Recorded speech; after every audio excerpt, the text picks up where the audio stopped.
नमस्कार, welcome back again to our channel.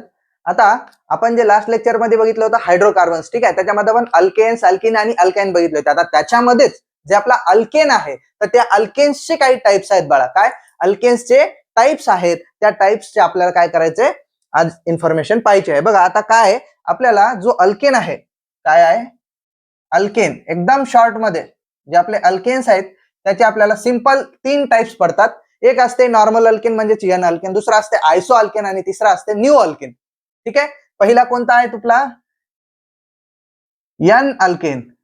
N alkane म्हणजे काय नॉर्मल अल्केन. दुसरा आहे आपला आयसो अल्केन. काय आहे आयसो अल्केन. आणि तिसरा आहे आपला न्यू अल्केन. कोणता न्यू अल्केन. आता या तिघात फरक काय हे लक्षात घेऊया पहिले. काय या तिघांमध्ये काय फरक आहे बघ. आता तुमचे की जर तुमचे कार्बन्स पूर्णपणे स्ट्रेट चेन मध्ये जर प्रेझेंट असतील, पूर्णपणे स्ट्रेट चेन मध्ये प्रेझेंट असतील तर त्यांना आपण एन अल्केन्स म्हणत असतो. काय म्हणत असतो एन अल्केन्स. म्हणजे सरळ सरळ एक जर लाईन असेल, एक चेन असेल कार्बनची, त्यांना आपण काय म्हणत असतो नॉर्मल अल्केन्स किंवा एन अल्केन्स म्हणत असतो. आता जसं हे बघूया बघा, इथे एक्झाम्पल मध्ये CH3 CH2 CH3. आता हा एन प्रोपेन झाला. काय झाला एन प्रोपेन, कारण 3 कार्बन आहेत. आता याला बघूया CH3 CH2 CH2 CH3. आता हा 4 कार्बन वाला ब्युटेन, तर याला काय म्हणतो आपण एन ब्युटेन म्हणत असतो. आता नेक्स्ट बघा आयसो अल्केन. आता आयसो अल्केन कशाला म्हणायचं बघा, एकदम सिंपल आहे. जे आयसो अल्केन असतं याच्यामध्ये तुमचा 1 CH3 म्हणजेच methyl group present on the second carbon of the parent chain. म्हणजे तुमच्याकडे एक चेन आहे कार्बनची चेन आणि त्याच्या सेकंड कार्बन वरती तुमचा एक मिथाइल ग्रुप प्रेझेंट आहे, तर त्याला आपण म्हणत असतो आयसो अल्केन्स. काय म्हणायचं आयसो अल्केन. फॉर एक्झाम्पल बघा CH3 आणि हे CH3.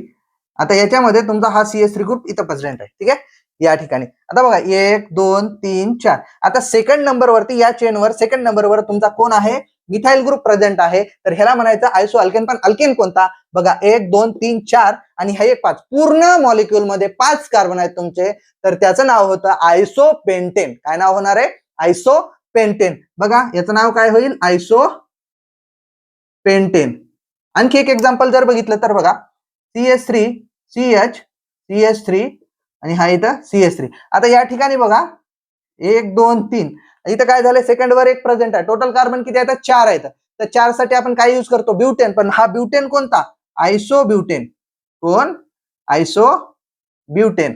ठीक आहे. त्याच्यानंतर आपला न्यू अल्केन. न्यू अल्केन कशाला म्हणायचं बघा, जर 2 CH3 ग्रुप्स 2 CH3. आता जसं इथं आपण एक CH3 ग्रुप होता सेकंड वर, आता या ठिकाणी फक्त एक वेगळं काय असणार आहे की 2 CH3 ग्रुप असणार आहेत सेकंड कार्बन वरती. म्हणजेच काय असेल इथं 2 CH3 groups are present on the second carbon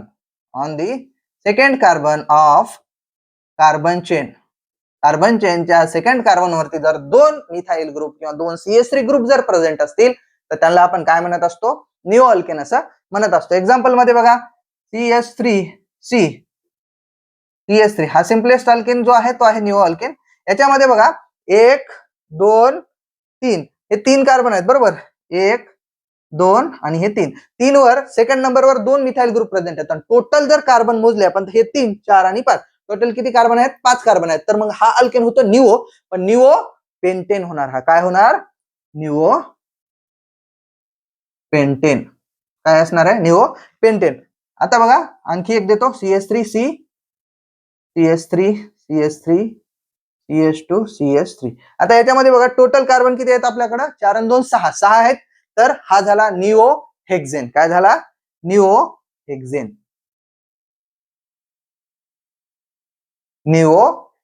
झाला. ठीक आहे. तर हे झाले टाइप्स ऑफ अल्केन्स. तर ह्याच्या पुढे बघायचे आपल्याला डिग्री ऑफ कार्बन. म्हणजे कार्बनचे टाइप्स बघायचे, कोणता प्रायमरी असतो, कोणता सेकंडरी असतो, कोणता 3 डिग्री असतो आणि कोणता क्वाटर्नरी असतो. ठीक आहे. ते झालं की लगेच आपल्याला टाइप्स ऑफ हायड्रोजन बघायचे. ठीक आहे.